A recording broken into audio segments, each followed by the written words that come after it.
Well, the latest numbers from Abacus Data is showing very little movement in Canadian voting intentions. As it stands right now, Conservatives would have about 41% of the vote share, Liberals 25%, the NDP 18%, followed by the Bloc at 8% and the Greens at 4%. But beyond those numbers, we are getting a good idea of how Canadians are feeling about two of the party leaders in particular. And to talk about that, we're now joined by the founder, the chair, and the CEO of Abacus Data, David Coletto. David, good to see you. Good to see you, Michael. So when I talk about the two leaders, no surprise, you've done here almost a contrast and compare between the leader of the government, Justin Trudeau, the Liberals, and Pierre Poilievre, the Conservatives, leader of the opposition.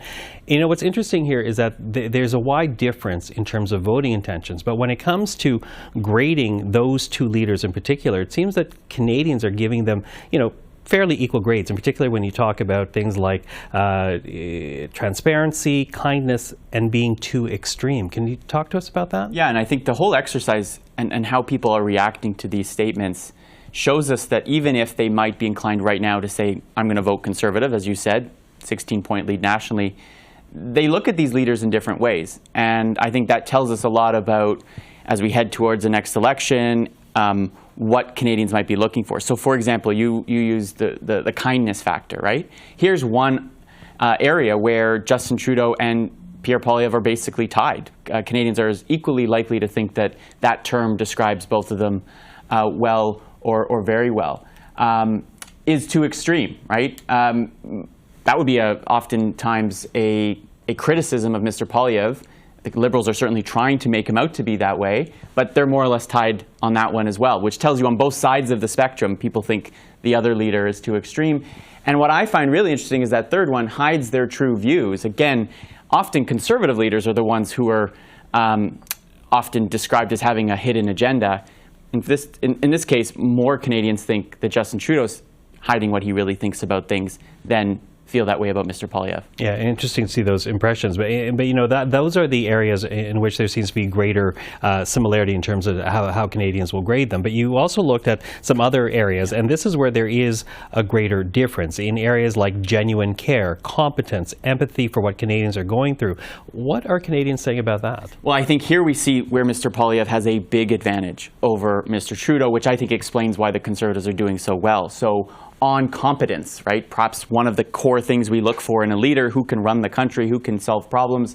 Mr. Poilievre has a 14-point lead. On who genuinely cares about Canada, something that I think you can objectively say Mr. Trudeau probably does care a great deal, but Mr. Poilievre has a 10-point lead on that, and then understands what life is like for you. This is the item in which Mr. Trudeau performs the worst. Only 25% of Canadians believe he does. You can see Mr. Poilievre well ahead on that one. And all of these, I think, start to paint a picture of the way in which the economic and social climate right now is affecting the way that we evaluate our political leaders. And so the biggest challenge facing Mr. Trudeau is not that people don't think he's a nice guy, is that they don't necessarily think he can solve the problems that they believe they're facing in their life and the country's facing as a whole. Okay, let's pick up on that point, though, because if the numbers actually hold in terms of voter intentions, what we're talking about come the next election is a Conservative majority government. And you ask Canadians what they thought a Conservative government would do. Talk to us about what you found. Yeah, so I think we're measuring perceptions in this case. And so what we learn is two things in particular stand out. The Conservatives have been very effective at priming, because they basically say it everywhere they go, they're going to axe the tax. They're going to get rid of the national price on carbon. 61% of Canadians believe they would do that. And you can see that there. Balancing the budget in 4 years. 34% think they'll do it. Half aren't sure that that's something they can accomplish. Make it harder to have an abortion. Right now, the Liberals are trying to push this issue, make people believe that. Right now, 41% believe that they would do that if they were elected. And that's only up slightly from when we asked this question back in December. So we haven't seen much change there. And perhaps the biggest challenge, I think, or one of the biggest liabilities for the Conservatives is on the issue of climate change. And you can see that only a third of Canadians think that the Conservatives would have a serious plan to deal with climate if they form government after the next election. Mm-hmm. Now, you also got an expectation that a Poilievre government would end child care, that they would end dental care programs.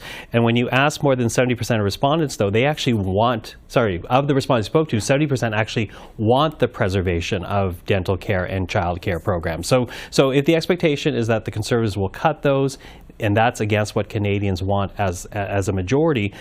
Do you see those becoming potential wedge issues in the next campaign? They are, and I think this kind of question is the perfect way to measure that, right? Because you're basically measuring what do Canadians want this government or any government to do.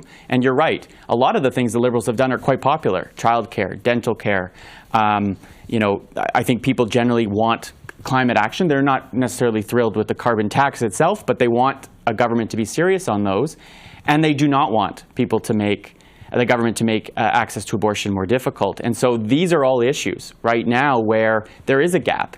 And I would say the biggest takeaway from all of this is that even though there's clear indications that people aren't happy with the Liberals, there are a lot of Canadians right now who say, I don't know what a Conservative government would do, or I'm inclined to think they're going one way or the other. And that's where, if you're the Liberals, that's an opportunity to start to frame what a Conservative government would actually do, perceptually, if they form the government, and they haven't yet done that, which is both an opportunity for the Liberals and, to some extent, a threat for the Conservatives. Okay, well, as I say, we've been watching these numbers for quite some time with the Conservatives leading the Liberals, but to actually get into the nitty-gritty of policy, we'll, of course, talk a bit more about that as we approach a campaign. But very interesting numbers. David, thank you for that. Thanks, Michael.